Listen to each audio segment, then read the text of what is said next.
வாப்பா வா போண்டாவையா வா போண்டாவையா.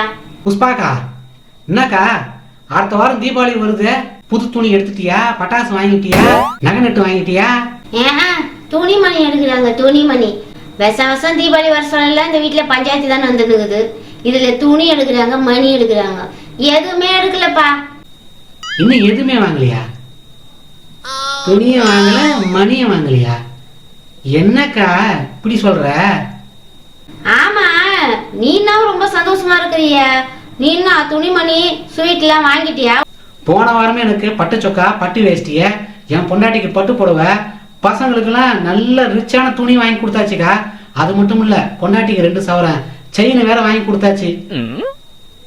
அப்புறம் ஸ்வீட்டு பலகாரம் பட்டாசு எல்லாம் வாங்கியாச்சுக்கா போன வாரமே. பாரா, உன் பொண்டாட்டிக்கு நீ எவ்வளவு கரெக்டா தூக்குத்துக்கிற. என் வீட்டுல இருந்தா ஒரு புருஷன் இருக்கிறானா, அவன் எதுக்குமே லாய்க் கிடையாது. ஒரு தீபாவளிக்கு தான் ஒரு ட்ரெஸ் எடுத்து கொடுன்னா முகால எழுவுறான். பொண்டாட்டிக்கு நான் வாங்கி கொடுத்தனா? என்னக்கா விவரம் தெரியாம பேசினுக்கிற? எந்த காலத்துல பொண்டாட்டிக்கு நான் வாங்கி கொடுத்துருக்கேன்? பொண்டாட்டி தான் ஒவ்வொரு தீபாவளிக்கும் எனக்கு வாங்கி கொடுத்துனுக்குற. அவ எடுத்து கொடுத்துதாக்கா இதெல்லாம் பட்டு சொக்கா பட்டு வேஷ்டி எல்லாமே. எல்லாமே உன் பொண்டாட்டி உனக்கு எடுத்து கொடுத்ததா? என்னடா சொல்ற, புதுசா இருக்குது.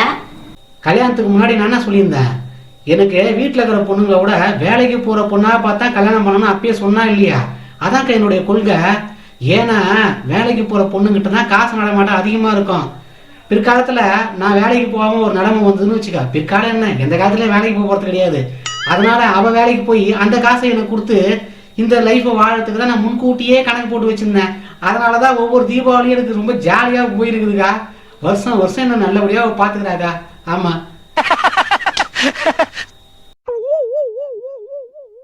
நீ கொடுத்து வச்சோம்பா. மனுஷனா இருந்தா இந்த மாதிரி உஷாரா இருக்க கத்துக்கணும். நாமளே இருக்கிறோமே. ஆமா அக்கா, விவரம் தான். பின்ன மற்றவனுக்கு மாதிரி விவரம் இல்லாம இருப்பேன் அக்கா. அவ பாட்டுன்னு அழகா வேலைக்கு போயிடறாக்கா. மாசம் மாசம் சம்பளத்தை வாங்கி என்கிட்ட கொடுத்துறாக்கா. நான் என்ன பண்றேன், வீட்டுல இருக்கிற எல்லா வேலையும் நான் தான் பாக்குறேன். சமையல் பண்ணத்துல இருந்து, துணி துவைக்கிறதுல இருந்து, வீட்டை பெருக்கிறதுல இருந்து, பாத்திரம் தேய்க்கிறது வரைக்கும் எல்லா வேலையும் நான் பார்த்து வைக்கிறேங்க்கா. அதுல அவ ரொம்ப ஹாப்பியா ஆயிடுறா. அதனாலதான் நான் எது கேட்டாலும் எனக்கு வாங்கி கொடுத்துறாங்க. என் மனசு போடாம அவ என்ன பாத்துக்கிறாக்கா. இந்த மாதிரி டெக்னிக் யாருக்கு வரும்னு சொல்ல. அதை விட்டுட்டு நிறைய பேர் விவரம் இல்லாம இருக்கானுங்க. மாசமான 10,000 ரூபாய் சம்பாரிச்சுட்டு பொண்டாட்டி அதை வாங்கி கொடுக்க சொல்லி இதை வாங்கி கொடுக்க சொல்லி கேட்டுதுன்னா எதையுமே வாங்கி கொடுக்க முடியாம புலம்பினா உட்காந்துக்கிறானுங்க. கடன்காரனா தேவதாஸ் மாரி ஆகி சுத்தினுக்கிறானுங்கன்னா பாத்துக்கா. ஏன்னா டபராவை வச்சுன்னு கத்தத்துக்கு தான் தெரியுது. வேற எதுக்கும் நம்ம லேக் இல்லை. இந்த தீபாவளியே அவ்வளவுதான் பொழுது. அடுத்த தீபாவளி வச்சு சிறப்பாக செஞ்சு பார்ப்போம். வேற என்ன பண்ணிட்டு எல்லாம் நம்ம வாங்கி வந்து வரோம். போய் போய் இந்த மூஞ்சிட்டுக்காரன் நம்மளுக்கு கட்டி வச்சவங்க. நாம இவ்வளவு நாள் கஷ்டப்படுறோம். நல்ல நாள் போல நாள் ஒன்றும் கிடையாது. எப்பயுமே ஒரே மாதிரி இருக்கு தருவது. என்ன பண்ணிட்டு வாயா இதுக்கு வந்த வாயவா. எப்படி கண்டு ஊர் சுத்தினா இதுக்கு ஒரு வேலை செய்யற பொண்டாடி கட்சிச்சு போடுது. அவன் நல்ல சம்பளத்தை வாங்கி இது மங்களம் படினுக்குது.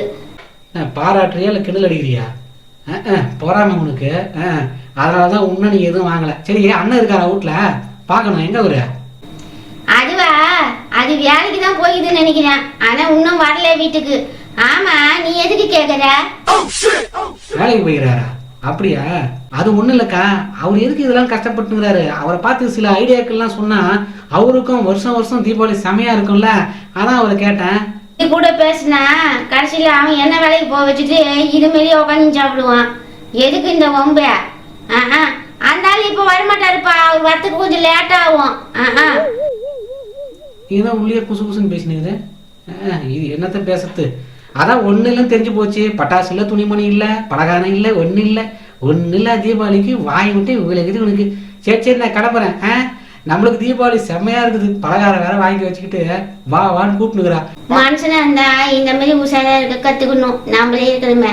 ஏன்னா டபராவை வச்சுன்னு கத்தத்துக்கு தான் தெரியுது. வேற எதுக்கும் நம்ம லேக் இல்லை. பார்த்துட்டு எப்படி உன் வீட்டுல விசேஷம் போகுதுன்னு வந்தேன். உன் வீட்டுல விசேஷமே போல தெரிஞ்சு போச்சு. நான் வரேன். சரியா? வரேங்க. இந்த வரேன்டி. இந்த வரேங்க. இந்த தீபாவளியே அவ்வளவுதான் பொழுது.